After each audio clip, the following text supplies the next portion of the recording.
Hey guys, thanks for tuning in to Comic Book Nostalgia. I'm CB Nostalgia, and we have our first issue of Young Justice Targets.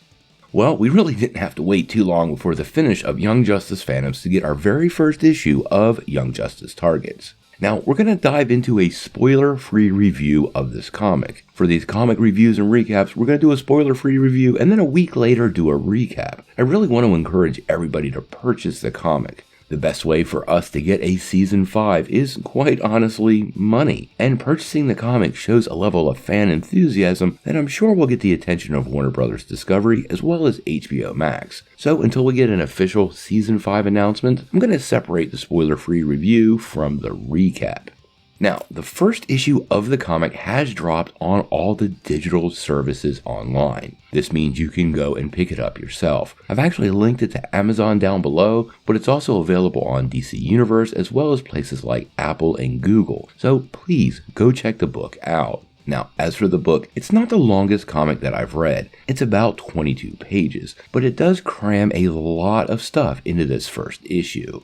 Now, the summary actually reads, Queen Perdita has been kidnapped. Mysterious armored assailants have snatched the royal out from underneath Bowhunter security, leaving Green Arrow and Black Canary poisoned and comatose in the process. Now a rallying cry echoes across the globe and across super teams to band together and rescue Perdita.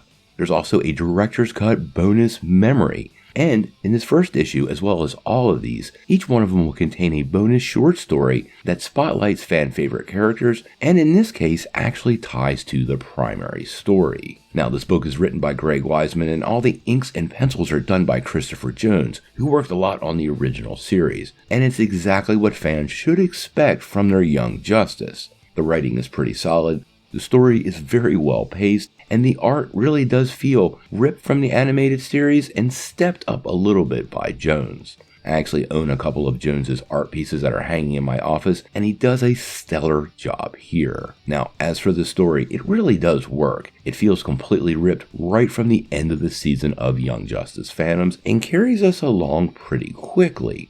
Plus, I have to say, the bonus memory short story was perfect.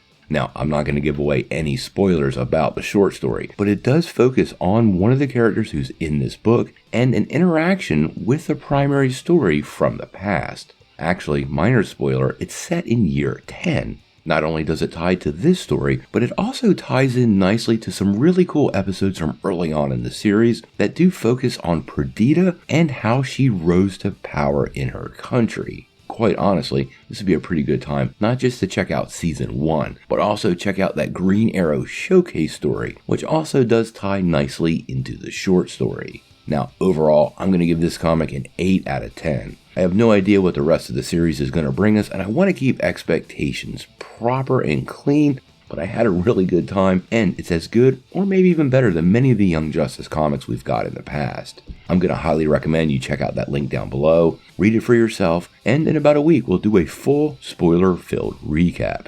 But until then, I gotta know what you guys think. Do you have plans to check out the first issue of Young Justice Targets? And how do you feel about the comics including a memory short story that spotlights our favorite characters in the past? Sound off in the comments below. If you like this video, make sure you hit like, click subscribe, and if you don't ring that bell, you're not getting any updates. Peace.